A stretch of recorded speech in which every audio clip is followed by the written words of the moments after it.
Le mental, normalement, contrôle le corps à 90% ou 80%, parfois même 19%.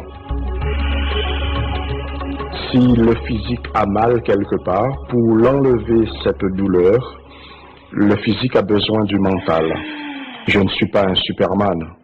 Donc si j'ai pu arriver à le faire, celui qui le veut le peut. En effet, à force d'entraînement, une personne vraiment déterminée pourrait peut-être parvenir à contrôler certains de ses organes. Mais le yogi Kudu, lui, possède en plus un pouvoir qui a surpris plus d'un scientifique. Et il va le prouver. Rendez-vous à Paris, chez un cardiologue. Si nous sommes chez un médecin, c'est parce que dans quelques minutes, le yogi va tenter de maîtriser sa pression artérielle, c'est-à-dire la vitesse du sang dans ses artères. Il va le faire par la seule force de sa pensée, et cela sans modifier son rythme cardiaque. Or, tous les spécialistes vous le diront, c'est normalement impossible. Pour vérifier un seul moyen, le Doppler. Cet instrument est en fait un capteur qui permet d'entendre et de visualiser la pression du sang dans une artère.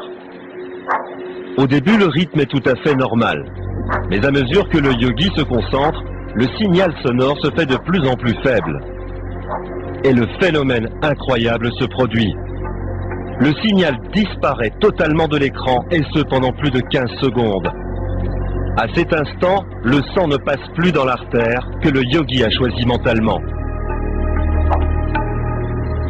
On a vu sur l'enregistrement Doppler que la fréquence cardiaque restait constante, c'est pas un problème de fréquence, c'est un problème de variation de flux dans ces vaisseaux, c'est-à-dire d'augmentation ou de diminution de la pression artérielle.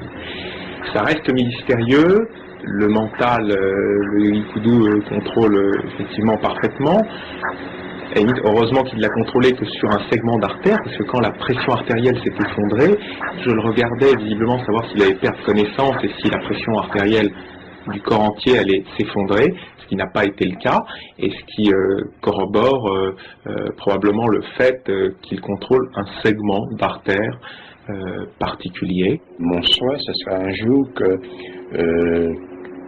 tout et chacun puisse apprendre à faire cela et dilater leur artère quand c'est nécessaire. Dans l'angine de poitrine avec des artères normales, spastiques, qui brutalement vont se rétrécir, le patient va avoir mal dans la poitrine parce qu'il n'y aura plus de sang qui passera au niveau de ses artères. Au lieu de donner de la trinitrine sous la langue qui permet de les dilater, est-ce qu'avec plus tard des moyens simples, des efforts de concentration pour essayer de se dominer, essayer de dilater ses artères? Autrement dit, pourra-t-on un jour apprendre à guérir soi-même ses maladies par la force de la volonté? Un espoir pas si fou que ça, comme le prouvent les performances du yogi Kudu.